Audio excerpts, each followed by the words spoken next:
This is the story of Amaka, a lonely housewife in the bustling city of Awka in eastern Nigeria. She feels neglected by her husband, Obinna, who is always preoccupied with work and social gatherings. Longing to reignite his love, she confides in her friend Ada, who whispers of an old woman in the market known to sell charms and trinkets of mystical power. Driven by a mix of desperation and curiosity, Amaka seeks out the old woman, who gives her an intricately crafted necklace. This will make him see only you, the woman promises, her eyes glinting strangely. Amaka's heart races as she clutches the necklace, unaware of the darkness that lies ahead. Returning home, Amaka feels a strange warmth emanating from the necklace. She puts it on and, almost instantly, senses a shift in her husband's demeanor. Obinna's gaze becomes intense, and he compliments her with a passion she hasn't seen in years. Amaka is overjoyed, but that night, she dreams of shadows swirling around her, whispering words she cannot understand. Dismissing it as excitement, she falls back asleep, blissfully unaware of the price the necklace would demand. Over the following days, Obinna's behavior grows increasingly obsessive. He watches Amaka with an intensity that borders on unsettling, trailing her throughout the house and showering her with constant praise. At first, Amaka revels in the attention, believing her marriage has finally been restored to its former glory. Yet, a sense of unease settles within her as Obinna's affection shifts from sweet to suffocating. He becomes uncharacteristically possessive, often questioning her about the smallest details of her day and expressing jealousy over trivial encounters. One evening, Amaka decides to remove the necklace, feeling that perhaps it has already served its purpose. But the moment she tries to unclasp it, a searing pain shoots through her fingers. The necklace won't budge, seemingly fused to her skin. Panic takes hold as she realizes that the charm may be more than she bargained for. The old woman's words echo in her mind, and for the first time, Amaka wonders if the necklace is truly a blessing or a curse. That night, Amaka's dreams are dark and twisted. She finds herself in a shadowy realm, surrounded by figures with hollow eyes and eerie smiles. They chant in a language she doesn't understand, their voices low and haunting. In the center of this nightmare stands the old woman, her gaze fixed on Amaka, eyes filled with a sinister knowing. "You wanted him to love you," the woman whispers. "Now he sees only you, and only you he shall see until his last breath." Amaka wakes in a cold sweat, gasping for air. She tries to shake off the fear as mere remnants of a bad dream, but a part of her senses the dreams are more than mere nightmares, they are warnings. She begins to question her own actions, wondering if she's unleashed something beyond her control. Yet, the allure of Obinna's newfound attention pulls her back, and she convinces herself to ignore the dark premonitions. Obinna's love soon becomes unhinged. He no longer lets Amaka leave the house without him, insisting that she has no reason to be anywhere he isn't. His jealousy transforms into paranoia, even casual conversations with neighbors are met with suspicion. Amaka realizes she's become trapped in her own home, with her husband acting more like a guard than a partner. Her heart sinks, but whenever she contemplates breaking free of his hold, the necklace tightens around her neck, almost as if it's alive, warning her to stay put. Amaka's friends notice her absence, especially Ada, who grows concerned. She tries visiting, but Obinna refuses to let anyone near his wife, claiming she doesn't wish to be disturbed. Isolated and terrified, Amaka begins to understand the gravity of her actions. The necklace's power is real, but its influence is far darker than she ever anticipated. Her once beloved husband has become her jailer, and there seems to be no escape. Determined to find answers, Amaka sneaks out of the house while Obinna is distracted, making her way back to the market in search of the old woman. When she arrives, she's horrified to discover that the store where she purchased the necklace is empty, as though the woman never existed. Desperate, she questions the other vendors, but none seem to recall an old woman selling charms or jewelry.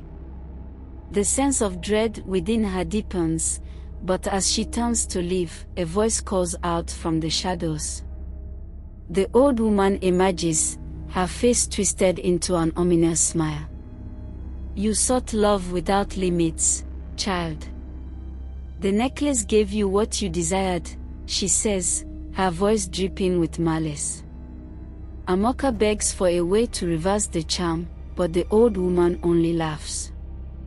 Once bound, the necklace holds until death, she warns before vanishing into the darkness, leaving Amaka with the chilling realization that there may be no way to escape.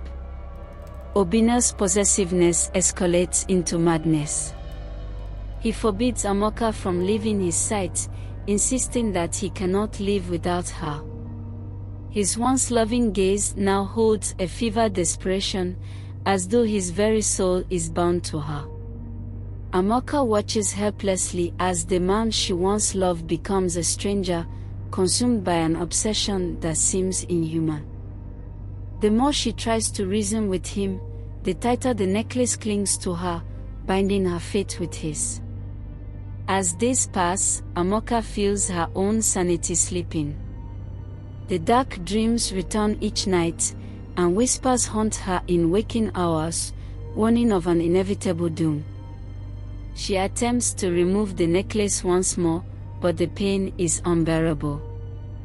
The charm's hold on her is absolute, and she realizes that she and Obinna are now cursed, bound by a magic that defies the laws of love and sanity. Amaka's isolation worsens as she begins to see visions of the old woman in every shadow and corner of her home. Each sighting brings a new warning, a reminder of the curse she willingly placed upon herself. Obinna, oblivious to her suffering, continues to spiral, his fixation on her becoming an all-consuming fire that leaves no room for anything else. Amaka realizes the necklace is not only binding her to him but slowly draining them both of their humanity. In a moment of clarity, Amaka reaches out to her friend Ada, hoping to confide in her about the horrors unfolding. Ada, though skeptical, agrees to meet in secret, offering a glimmer of hope. But Amaka wonders if anyone can truly save her from the darkness that now consumes her life. Amaka shares the truth with Ada, who listens with a mixture of disbelief and horror. Ada, determined to help her friend, suggests a ritual to cleanse the necklace's power, though it is risky and might backfire. Desperate for freedom, Amaka agrees, willing to try anything to break the curse. Together, they gather the necessary items, preparing to conduct the ritual in secrecy. As night falls, they begin the ritual in Amaka's home, surrounded by candles and symbols meant to ward off dark spirits. But as they attempt to sever the bond, the necklace reacts violently, its power resisting their efforts. Obinna, sensing the disturbance, awakens and catches them mid-ritual, his fury igniting as he realizes Amaka is trying to break free. Enraged, Obinna confronts Amaka, accusing her of betrayal. His anger, fueled by the necklace's curse, takes on a terrifying intensity. In a desperate struggle, Amaka tries to reason with him, but Obinna has become a slave to the necklace's power, blind to her pleas. As their fight intensifies, the necklace tightens, cutting off Amaka's breath. She sees flashes of the old woman's face, her mocking laughter echoing in her ears. With one last surge of strength, Amaka manages to push Obinna away, breaking his hold momentarily. Realizing that the curse will only end with death, she makes a choice to remove the necklace at any cost. She pulls with all her might, enduring the searing pain, and finally, the chain snaps. The release is instant, but so is the horror that follows. The broken necklace falls to the floor, its power dissipating as a dark mist rises from it. Obinna collapses, his obsession evaporating along with the curse, but his spirit seems fractured, his mind scarred from the ordeal. Amaka, now free, feels a mixture of relief and sorrow as she realizes the price of her desperation. She has freed herself, but at the cost of her husband's sanity and her own innocence. As dawn breaks, Amaka vows never to seek shortcuts in matters of the heart. She returns to the market, searching for the old woman, but finds only an empty street. The curse may be gone, but its memory lingers, a dark reminder of the enchantment that bound them both. And as she walks away, Amaka senses the old woman's eyes watching her from the shadows, a silent reminder of the power she unleashed and the lessons she has painfully learned. She steps forward into the light, leaving the shadows of the past behind, but forever marked by the dark magic of the enchanted necklace. Thank you so much for watching. I hope you enjoyed the story. Like and subscribe for more.